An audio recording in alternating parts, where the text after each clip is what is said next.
নমস্কাৰ, আশা কৰোঁ আপোনালোক সকলো ভালে আছে। আমাৰ ভাত সাজৰ লগত কিবা নহয় কিবা এবিধ টেঙা সদায়ে থাকে। নেমু টেঙাটো সকলোৱে খায়, কিন্তু তাৰ মাজে মাজে আমি কেতিয়াবা অন্য কিছুমান টেঙা খাদ্যও খাওঁ। তেনেকুৱা এবিধ টেঙা খাদ্য হৈছে টেঙামৰা শাক। কিছুমানে ইয়াক মেচকা টেঙা বুলিও কয় বা অন্য কিবা বেলেগ নামেৰেও হয়তো চিনি পায়। এই টেঙামৰা শাকবিধৰ পাত আৰু গুটি আমি বিভিন্ন ৰেচিপি বা ব্যঞ্জনত ব্যৱহাৰ কৰোঁ। বিশেষকৈ গুটিবিলাকৰ পৰা জাম বা জেলি প্ৰস্তুত কৰা হয়।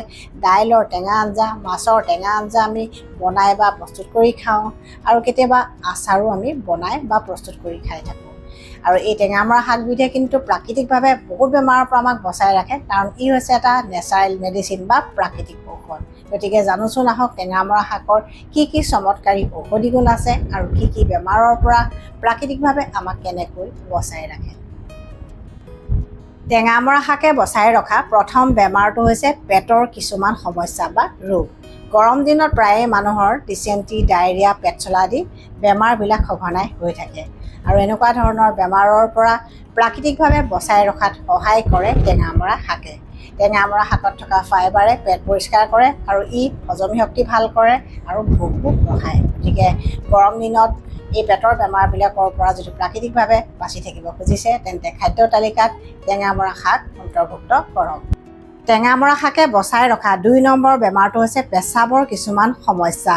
গৰম দিনত প্ৰায়বিলাক মানুহৰে পেচাব জ্বলা-পোৰা কৰে বা পেচাব ৰঙচুৱা বা কাঢ়া হয়, আৰু কিছুমানৰ ইউৰিনাৰী ট্ৰেক্ট ইনফেকশ্যন থাকে, আৰু সেই ইউৰিনাৰী ট্ৰেক্ট ইনফেকশ্যনৰ সমস্যাটো গৰম দিনত বেছিকৈ বাঢ়িবলৈ ধৰে।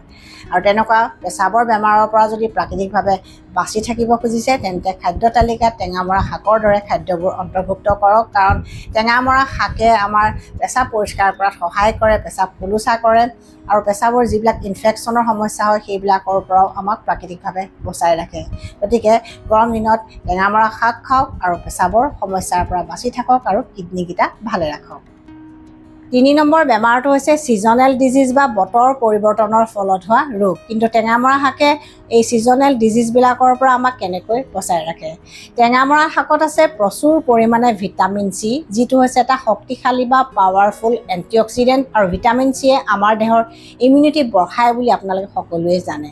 গতিকে ইমিউনিটি বাঢ়িলে আমি এই বেমাৰবিলাকৰ বিৰুদ্ধে যুঁজিবলৈ শক্তি পাওঁ বা ইমিউনিটি পাওঁ, আৰু এই ডিজিজবিলাক হ'লেও আমি সেইবিলাকৰ পৰা অতি সোনকালে আৰোগ্য লাভ কৰোঁ। আৰু যিহেতু ই প্ৰাকৃতিকভাৱে শৰীৰটো শোধন কৰে বা বডি ডিটক্স কৰে, গতিকে দেহত যিমানবিলাক টক্সিন জমা হয় সেই টক্সিনছবিলাক দেহৰ পৰা ওলাই যায়, যাৰ কাৰণে আমাৰ দেহটো সবল হয় আৰু ইমিউনিটি বাঢ়ে। গতিকে টেঙামৰা শাক খালে আমি ছিজনেল বেমাৰৰ পৰা প্ৰাকৃতিকভাৱে বাচি থাকিব পাৰোঁ। অৱশ্যে ইয়াৰ অৰ্থ এইটো নহয় যে টেঙামৰা শাক খালে এই বেমাৰবিলাক নহ'ব, কিন্তু আপোনাৰ দেহৰ ইমিউনিটি ষ্ট্ৰং থাকিব। ৪ নম্বৰ বেমাৰটো হৈছে গাম ব্লিডিং বা দাঁতৰ আলুৰ পৰা তেজ ওলোৱাৰ সমস্যা। এই বেমাৰটো সাধাৰণতে কেইবাটাও কাৰণত হয়, যদিও প্ৰধানকৈ ভিটামিন চিৰ ডেফিচিয়েঞ্চিৰ কাৰণে হয়। অৰ্থাৎ যি মানুহে টেঙা কমকৈ খায় বা ভিটামিন চিযুক্ত খাদ্য কমকৈ খায়, তেওঁলোকৰ এই বেমাৰটো হোৱাৰ সম্ভাৱনা আটাইতকৈ বেছি হয়। আৰু ভিটামিন চি যিহেতু দেহত ষ্ট'ৰ হৈ নাথাকে বা সঞ্চিত হৈ নাথাকে, আমি ডেইলি খাব লাগে। গতিকে ডেইলি এনেকুৱা কিছুমান ভিটামিন চিযুক্ত খাদ্য খোৱাটো অতি প্ৰয়োজনীয়। বিশেষকৈ দাঁত আৰু দাঁতৰ আলু যদি ভালে ৰাখিব খুজিছে, তেন্তে এনেকুৱা খাদ্যবোৰ খাদ্য তালিকাত অন্তৰ্ভুক্ত কৰক। গতিকে গাম ব্লিডিং নামৰ বেমাৰটোৰ পৰা প্ৰাকৃতিকভাৱে বচাই ৰখা প্ৰাকৃতিক ঔষধ হৈছে টেঙামৰা শাক। টেঙামৰা শাকে বচাই ৰখা ৫ নম্বৰ বেমাৰটো হৈছে লিভাৰৰ কিছুমান সমস্যা।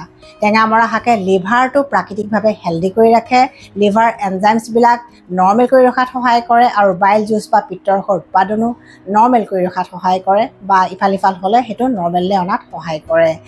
আৰু ইয়াৰ উপৰিও ই লিভাৰটো ডিটক্স কৰে, অৰ্থাৎ ই হৈছে এটা নেচাৰেল ডিটক্সিফায়াৰ। যিমানবিলাক টক্সিন বা অলাগতিয়াল বৰ্জিত পদাৰ্থ জমা হয় সেইবিলাক লিভাৰৰ মাধ্যমেদি দেহৰ পৰা উলিয়াই দিয়ে, যাৰ কাৰণে জণ্ডিছ, ফেটি লিভাৰ আদি সমস্যাৰ পৰাও ই লিভাৰটোক প্ৰটেকশ্যন দিয়ে।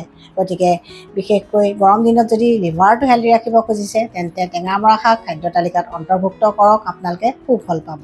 টেঙামৰা শাকে বচাই ৰখা ৬ নম্বৰ বেমাৰটো হৈছে মেটাবলিক ডিজিজ বা বিপাকজনিত ৰোগ। উচ্চ ৰক্তচাপ বা হাই ব্লাড প্ৰেছাৰ, হাই কলেষ্ট্ৰলৰ সমস্যা, ডায়েবেটিছ এনেকুৱা বেমাৰবিলাকক কোৱা হয় মেটাবলিক ডিজিজ বা বিপাকজনিত ৰোগ।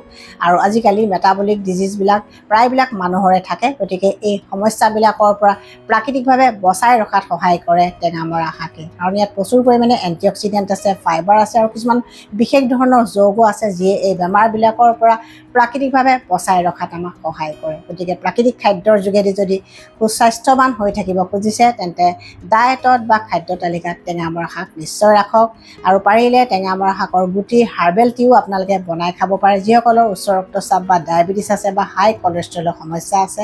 আৰু খাদ্য তালিকাত মেথি গুটি, নহৰু, তেতেলী এনেকুৱা কিছুমান খাদ্যও অন্তৰ্ভুক্ত কৰক, ফাইবাৰ ডায়েট অন্তৰ্ভুক্ত কৰক, আপোনালোকে নিশ্চয় ভাল ৰিজাল্ট পাব। টেঙামৰা শাকে বচাই ৰখা 7 নম্বৰ সমস্যাটো হৈছে মেদবহুলতাৰ সমস্যা, যিটো সমস্যা আজিকালি খুব কমন হৈছে। আৰু মেদবহুলতাৰ সমস্যা বা অবেচিটিৰ সমস্যাটোৰ কাৰণে অন্য কিছুমান বেমাৰতো মানুহে ভুগিব লগা হয়, যিটো হয়তো সকলোৱে গম পায়। তাৰ কাৰণে বহুত এক্সাৰচাইজ কৰে, বিশেষ ধৰণৰ ডায়েট ফ'ল' কৰে, কিন্তু কেতিয়াবা ভাল ৰিজাল্টো নাপায়। কিন্তু খাদ্য তালিকাত টেঙামৰা শাকৰ দৰে কিছুমান নেচাৰেল ফেট বাৰ্ণাৰ ফুড যদি আপোনালোকে অন্তৰ্ভুক্ত কৰে, তাৰ লগতে সঠিক পৰিশ্ৰম বা এক্সাৰচাইজ নিয়মীয়াকৈ কৰে আৰু ভাল ডায়েট যদি ফ'ল' কৰে তেন্তে আপোনালোকে নিশ্চয় সুফল পাব। কাৰণ এনেকুৱা খাদ্যবিলাকে মেটাবলিজিম ভাল কৰাত সহায় কৰে, হৰম'ন ইমবেলেঞ্চ দূৰ কৰাত সহায় কৰে, লিভাৰ ডিটক্স কৰে, ইনচুলিন ৰেজিষ্টেঞ্চ কমায় বা এনেকুৱা বহুতো কাম কৰে যাৰ কাৰণে আমাৰ দেহৰ অতিৰিক্ত চৰ্বি কমি আমি দেখাত ফিট হৈ পৰোঁ। গতিকে এনেকুৱা খাদ্যবোৰ খাদ্য তালিকাত অন্তৰ্ভুক্ত কৰিলে আপোনালোকে পেটবহুলতাৰ সমস্যাৰ পৰা নিশ্চয় বাচি থাকিব পাৰিব। টেঙামৰা শাকৰ এই 7টা বিশেষ ঔষধি গুণৰ কথা যদি আপোনালোকে জানি ভাল পাইছে তেন্তে ভিডিঅ'টো যিমান পাৰে শ্বেয়াৰ কৰি দিয়ক যাতে অসমৰ ৰাইজ উপকৃত হয়, সৰুৰ পৰা ডাঙৰলৈকে সকলো উপকৃত হয়। নতুন ভিউৱাৰ্ছসকলে চেনেলটো কিন্তু ছাবস্ক্ৰাইব নকৰাকৈ নাযাব। Stay healthy, stay happy.